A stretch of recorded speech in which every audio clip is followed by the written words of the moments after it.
Red Dog, good morning, my man. Happy Tuesday. How you doing today? I'm feeling good. How you doing, Ryan? I'm feeling real good. Look, the couple of things we got to start off with here. First of all, congratulations. Looks like you were really rooting for the Buckeyes yesterday, and that was a hell of a game for Ohio State. So if you were, in fact, rooting for the Buckeyes, congratulations. The other question I got to ask you is, how's your rise and grind doing? What is today, day 16 of your push-up challenge? How was the cold plunge this morning? My question is, how is it going for you? Did you join? I did not do a cold plunge, but I was up at 4:45, rising and grinding, getting prepared for today, as I am every day. All right, there you go. Did you do some push-ups? I did not do push-ups yet today, no. All right, well, you got to get started, my man. I owe you. How many do I owe you? This ain't a spectator sport, Ryan. Come on. How many do I owe you, Red Dog? I'll give them to you today, and I'll even be ready the next time you join. I'll have them done already. Just got to do 5 to 6 minutes a day. It doesn't matter the amount. What I do is I do tribute to Rocky and Creed. There's a 6-minute video, and I do push-ups for 6 minutes, here, then I go wide, then I go together, then I rest, then I go here for 6 minutes. I listen to Rocky because I'm a nut like that. By the time it's all over, I'm done. I do it every single day. We're going to do it to Father's Day. I've been doing it with my son, Chase. He's building up his push-ups. It's a great way for you to hang out with your kid and do push-ups and feel good. And then the team that does the most push-ups come Father's Day, we're going to donate a bunch of money to charity, and everyone will be in great shape. So when you go to the beach in April, we're not fat daddies at the beach. Okay, that's absolutely awesome. Red Dog, I'll tell you what, right here, right now, my morning routine starting tomorrow morning is going to include push-ups, and I'll even give you some today to make sure I get those done here today. Absolutely love that, and love the idea that you have for giving some money away to a charity. Really good stuff.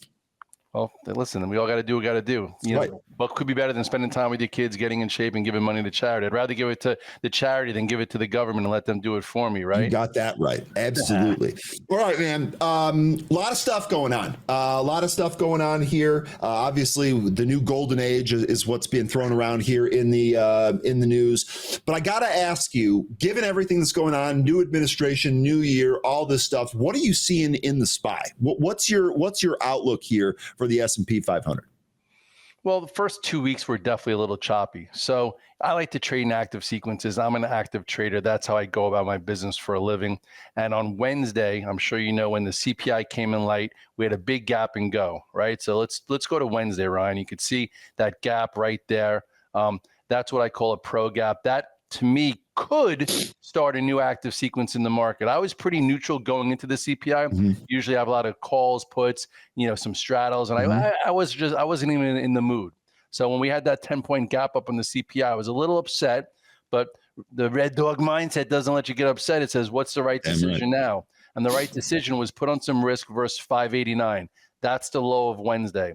If you put on some risk versus that low, it could have been the SPYs, it could have been the Qs, it could have been hopefully stocks showing some relative strength.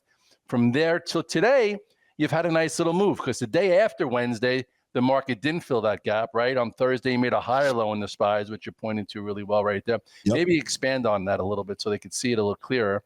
And then, all of a sudden on Friday, we kind of took out the downtrend. There's a little downtrend in the SPYs. You could probably draw it, not really decisive, but why would anybody be so decisive before the inauguration? Some people thought they would sell the inauguration. Some, got short, whatever it is.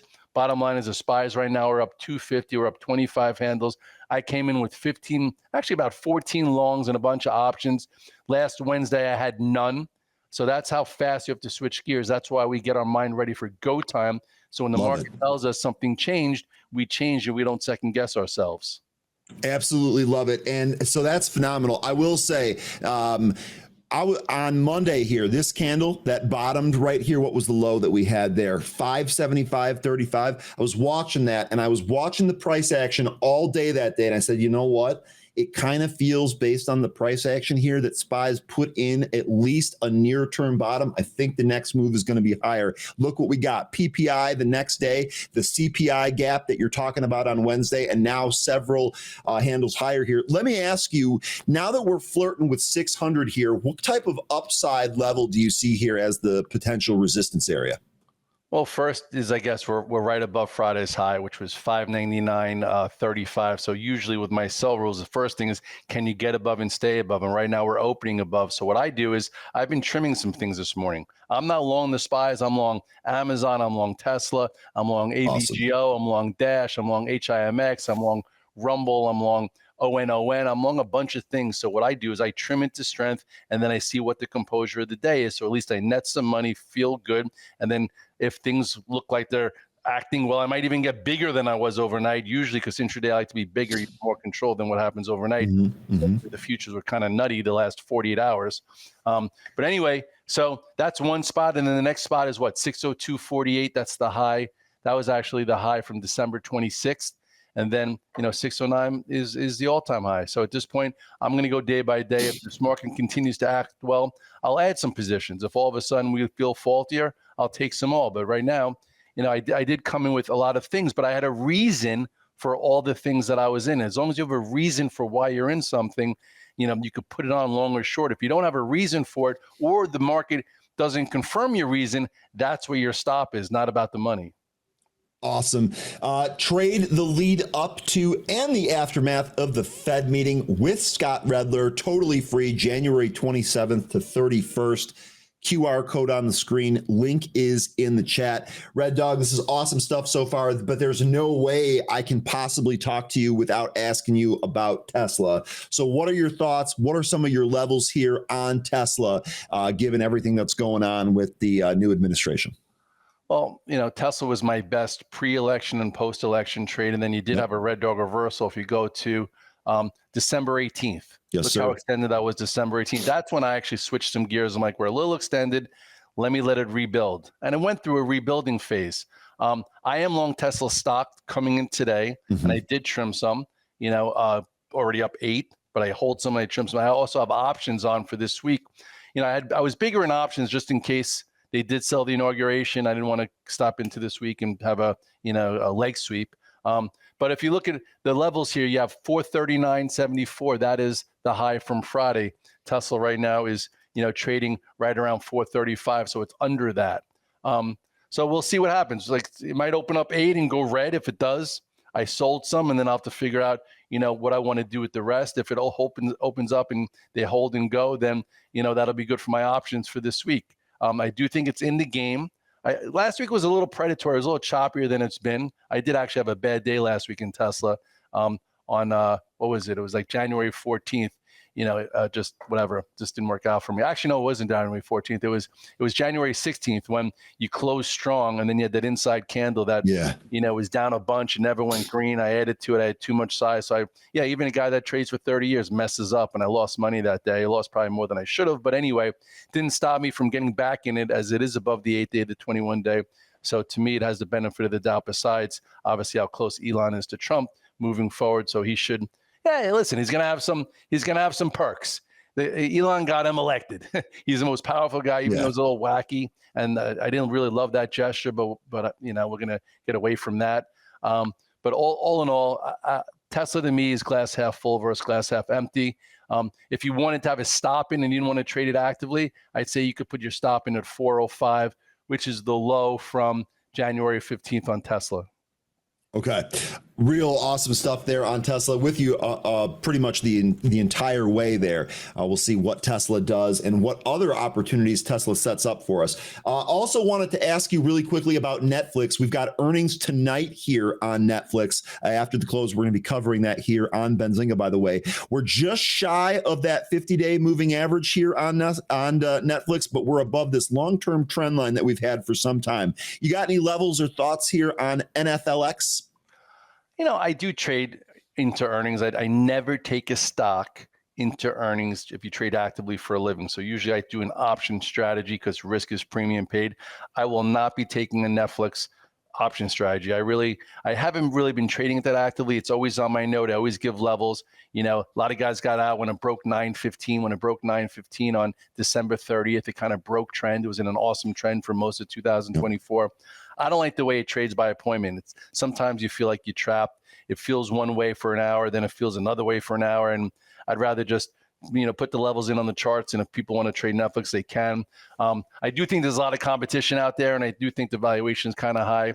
So for me, I don't have any FOMO in missing out on a move if it's going to take out the old highs of 941 to go towards 980 or something. If I were playing it, it's kind of decent that it pulled in off the highs. I would probably do some kind of call spread. I would do like a 940, 960 call spread. So if it gets above the all-time high and has a move, which you could kind of draw across from that December 11th high, that would be it. I might trade it after hours. I don't know. I'm going to look for the reaction tomorrow.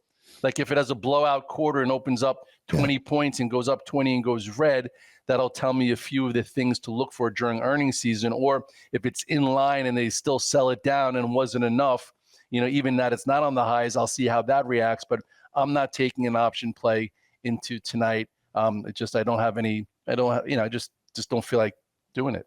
Yeah, if you don't have the edge, why do it? I think one of the things that stood out for me there is that you have a plan on multiple outcomes depending on what happens. So you're already thinking ahead. You're already putting yourself into that mindset. Absolutely love that. Okay, we'll close it out here with this.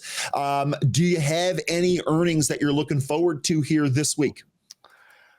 This week, not really. I feel like the banks were great. I didn't really play them, but they gave you some confidence that, a group that was strong could open up and stay strong. They couldn't sell JP Morgan down. They couldn't sell Goldman Sachs down. Yep. Goldman Sachs, look at that pro earnings gap. This is a great strategy that a lot of people use. I'll fluff Trader Stewie's feathers. He has that pro earnings gap play where you could have bought versus the low from earnings day and just put a swing on and made a nice play in Goldman Sachs. So it was good to see that they just didn't sell a good report. So that gives me some confidence that charts that are building that deliver, they can make a new move. If you wanted to ask me out of the Mag 7 names, which I think looks best, I think right now Amazon looks best. If you want to put that chart, we could leave them with that instead of leaving with an earnings play. Look at that nice tight chart, nice upper descending channel, nice upper flag. I'm long coming in today. I trimmed a little bit just because that's what I do. It was up 250 and I'm going to stay with it. That 233 is the December high. I would think, or I would make a pinky bet with you that out of all the Mag 7 names, that this probably will be the first one to make a new all-time high in 2025. Okay, I'm with you there. The only thing that I think could give you a run for your money would be Meta, and that has to do with some of the TikTok stuff. We'll see. I like your Amazon call. I like Amazon the stock more than Meta, and I like Amazon the company more than Meta. So awesome. Okay, again. But do you like Jeff's girlfriend? Oh man, I didn't see that question coming. I'll punt on that. I'll say this. I want to know what Priscilla's opinion of Jeff's girlfriend is. How about that? We'll see what it looks like. Mark got caught. He did get caught. He got caught glancing at the sun. You got to take a quick look and look away. Seinfeld taught us that decades ago. All right, real quick here. Trade with Scott. Trade the lead up to and the aftermath of the Fed meeting with Scott Redler, totally free, January 27th through the 31st. QR code on the screen. Link is in the chat. Red Dog, can't thank you enough for the time that you give us here. Rise and grind, baby. I promise I will join you on those push-ups tomorrow. Keep it going. Keep setting a positive model for our community here. Listen, I try. Listen, we can only control what we can control, and that's our own actions. It's our own habits. And once you make your habits make you. So if you want to get change or you want to change in 2025, what do you have to do? Got to make some changes. Really, really well said. Red Dog, again, thank you so much for your time. Have a great rest of your week. All right, boss?